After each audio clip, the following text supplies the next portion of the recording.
చెరసాలలో వేసిన తమ దేహమంతా గాయాలతో నిండిన చెరసాలలో వేసిన తమ దేహమంతా గాయాలతో నిండిన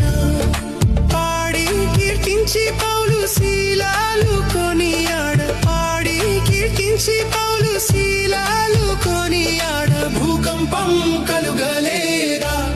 ఓ భక్తుడా భూకంపం కలుగలేదా భూకంపం కలుగలేదా ఓ భక్తుడా భూకంపం కలుగలేదా భక్తులు ముగ్గురు చెర నుండి విడుదల కాలేదా ఆ భక్తులు ముగ్గురు చెర నుండి విడుదల కాలేదా భయము చెందకు భక్తుడా